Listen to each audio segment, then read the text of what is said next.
ఈ రాయప్ప కోటలోకి ఏ కేటుగాడో పోటుగాడో ఇతనే మిస్టర్ రాయప్ప, అసలు సిసలైన రాజకీయ నాయకుడు. ఈ జేకే నగర్ ఏరియా మొత్తం ఇతని గుప్పెట్లు. ఇతన్ని ఎదిరించాలంటే ఒకడు పుట్టాలి. నా వెంట్రుకని కూడా ఈ పేట నుంచి ఎవ్వరూ వేరు చేయలేరు. వాడే ఇప్పుడు పుట్టడానికి రెడీగా ఉన్నాడు.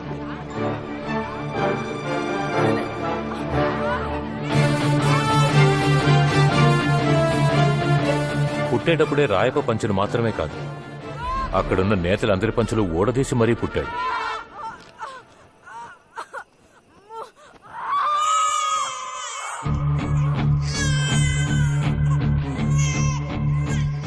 ఈ పార్టీ పంచులోంచి కనపడుతున్నాడే, ఇతనే మన కథకి నాయకుడు. ఇక్కడ ఆసక్తికరమైన విషయం ఏంటంటే, వీడే రేపు పెరిగి పెద్దయి మనకి గూటం పెడతాడని తెలియక రాయప్పే వాడికి పేరు పెట్టాడు. తెలుగు ముద్దు బిడ్డకి సింహాచలం అని నామకరణం చేస్తున్నాడు. కానీ అక్కడి జనం వీడిని ముద్దుగా సింహం అనే పిలుస్తారు. సింహం తర్వాత వాడి చెల్లి ప్రభావతి పుట్టింది. ఆ ప్రసవంలో వాళ్ళమ్మ కన్ను మూసింది.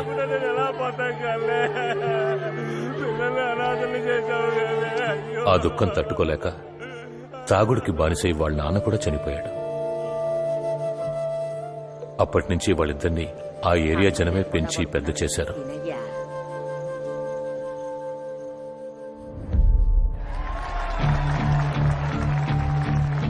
సింహం రాయప్పను చూస్తూనే పెరిగాడు.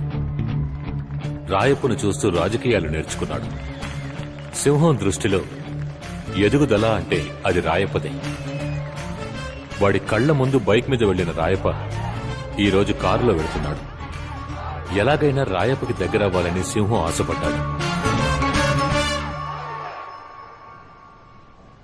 కాని చెల్లెల్ని చూసుకోవాల్సిన సింహం రాజకీయాల మోజులో తిరుగుతూ ఉన్నాడు.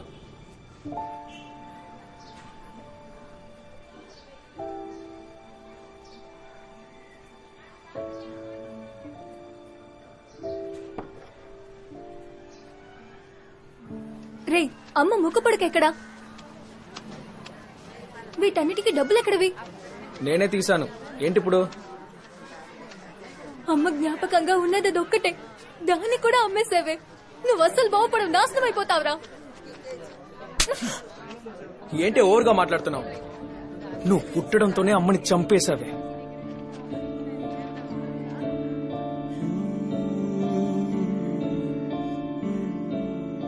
వాళ్ళమ్మ జ్ఞాపకంగా మిగిలిన ఆ ముక్కు పడకను అమ్మడం మాత్రమే కాకుండా, సింహం చివరిగా అన్న మాటను తట్టుకోలేక ప్రభావతి వాడితో మాట్లాడటం మానేసింది.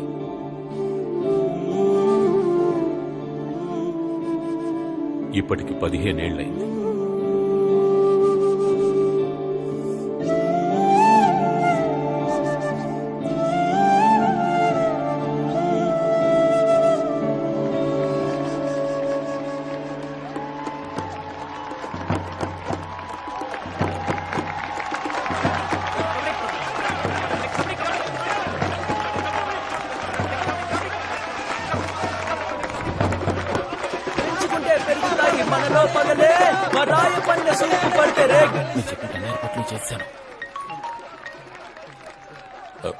అన్నగారు చెప్పండి. నిజమా? మీరు చెప్పినట్టే చేస్తాను.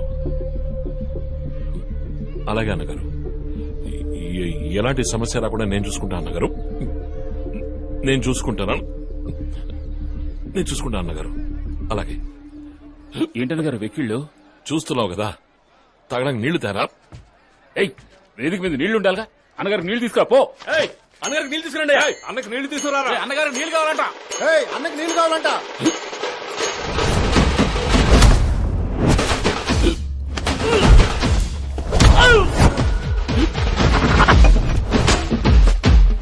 సారీ.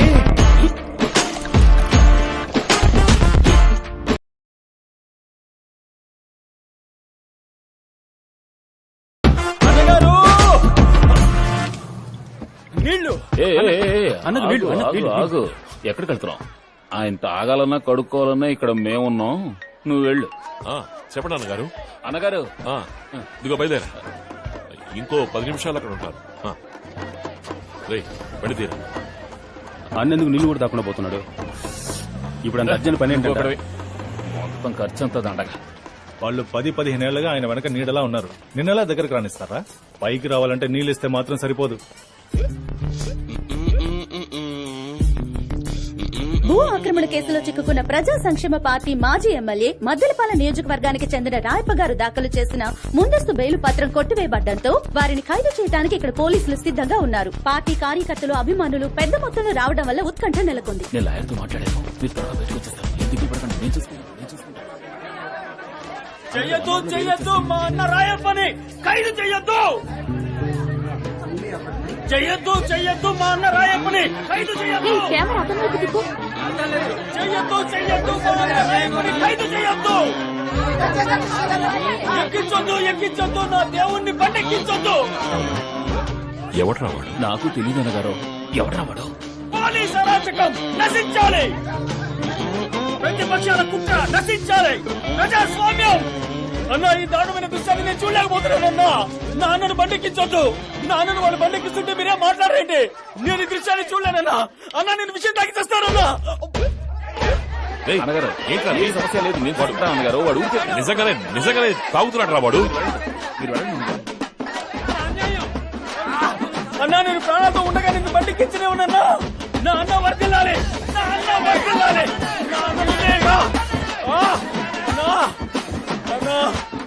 నా అన్నను అరెస్ట్ చేస్తున్నారే, మన రాష్ట్రాన్ని ఎవరు కాపాడతారయ్యా? పోలీసులు, మీరు మా అన్నను అరెస్ట్ చేసినా మీ కుటుంబాలకు మా అన్నయ్యా దిక్కు. నేను సచ్చిన దయ్యాన్ని వచ్చి మీ మీద పగ తెచ్చుకుంటాను. అడుగుతున్నానుగా, మాట్లాడవే. ఎవడైనా విషయం తాగుతాడా? నీ చెల్లెలికి నువ్వు కాక ఇంకెవరున్నారా? నేనేమైపోతాను రా? నాకు తెలియగానే షాక్ అయిపోయాను రా.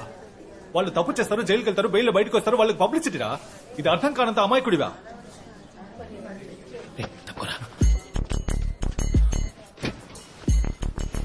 ఏమైందా? అక్కడ ఎవరున్నారు? క్షమించాలి. నమస్కారం. అందరూ బాగున్నారా? పడుకోవయ్యా. నువ్వు మన పార్టీ కోసం ఎంతో కష్టపడతావట కదా, మా వాళ్ళందరూ చెప్పారు. అందుకని ప్రాణాల మీదకి తెచ్చుకుంటావా? ఏదైనా జరగకూడదు జరిగితే? అది కాదన్నా, మిమ్మల్ని అరెస్ట్ చేస్తుంటే చూసి తట్టుకోలేకపోయాను. ఎవరు చెప్పారు? పరిత్రాణాయ సాధూనాం వినాశాయ చ దుష్కృతాం. నేను ఇప్పుడు రిలీజ్ అయ్యి బయటకు వచ్చేసాను. అది చూసి సంతోషించడానికి నువ్వు ఉండాలి కదా. నాకిప్పుడు సంతోషంగా ఉందన్నా. ఇంకెప్పుడు ఇలా చేయనని ప్రమాణం చేయి. నా అన్న మీద ఒట్టేసి చెప్తున్నా, ఇంకెప్పుడు ఇలాంటి పని చేయను. అన్నా, నీ పార్టీ మీటింగ్లోనే పుట్టానన్నా. నీ మాట వింటూనే పెరిగానన్నా. నిజమేనా నిజాముద్దీన్? పార్టీ మీటింగ్ లో మీ ప్రసంగం వింటూ పుట్టాడు. నా ప్రసంగం విని పుట్టేవారా నువ్వు? అయితే రాజకీయానికే పుట్టిన పెట్టేవరా నువ్వు? ఆశీర్వదించు. ఇక మీద నువ్వు ఎక్కడికి వెళ్ళక్కలేదు, నాతోనే ఉండు. నేను చూసుకుంటానా నేను? ఉన్నవాడు సరిపోయినట్టు అన్నగారు అనుకుంటే రేయ్, ఎక్కళ్ళు వస్తున్నాయి కదా, అక్కడ మాట్లాడరా. నీళ్ళెవరా? అన్నగారు ఇవి మీకోసం తెచ్చినవి. నా నీళ్లు నీ నీళ్లు అంటూ నీళ్ళని కూడా వేరు చేస్తారా మనుషులకి?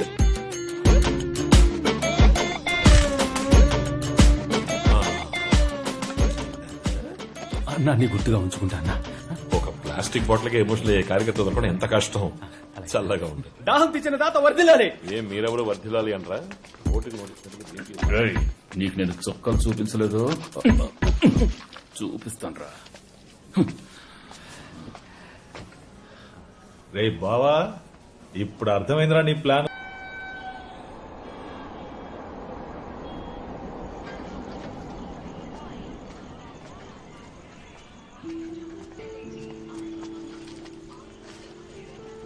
బామ్మ,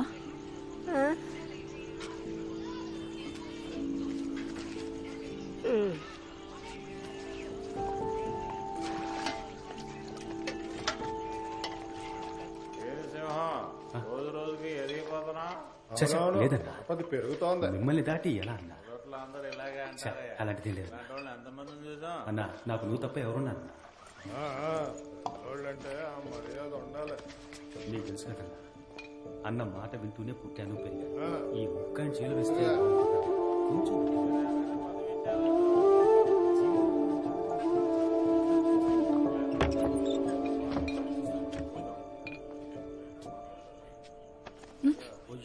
ఏంటి ఇక్కడ నిద్రపోతున్నావు?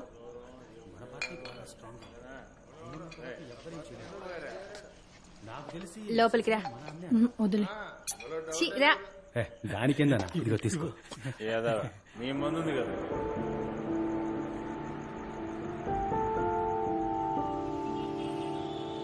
ఎలక్షన్ కమిషన్ కార్పొరేట్ ఎలక్షన్ల డేట్ ఈ రోజు అనౌన్స్ చేస్తున్నారు. పటపటమంటూ ఎలక్షన్ పనులు చూడాలి. ఈ ఏరియాలో ఇంతకుముందు వాళ్ళు గెలిచారు, ఈసారి మనం గెలవాలి. గెలిచేద్దాం అన్నగారు. రేయ్, ఈ ఏరియాలో వాళ్ళు బాగా స్ట్రాంగ్ రా. కొత్తగా ఏదైనా చేసి మనం గెలవాలి. ఎంత డబ్బైనా ఖర్చు పెడదాం అన్నగారు. మనకంటే వాళ్ళు డబ్బులు ఖర్చు పెడతారా? ప్రజల్ని మనం సెంటిమెంట్ గా టచ్ చేయాలి, వాళ్ళ సింపతిని మనం గెలుచుకోవాలి. అన్నగారు పోయినసారి వాళ్ళు ఏరియాలో ఉన్న ఆడవాళ్ళు కాళ్ళు పట్టుకుని ఓట్లు అడిగారు అన్నగారు. రేయ్, అవన్నీ పాత టెక్నికల్ రా. మనం కొత్తగా ఏదైనా చేయాలి అని చెప్తున్నాను. అన్నా నా దగ్గర ఒక ఐడియా ఉందన్నా. ఏంట్రా?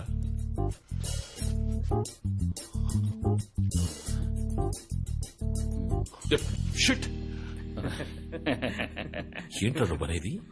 అవునన్నా, నార్త్ లో ఐడియా బాగా సక్సెస్ అయిందన్నా.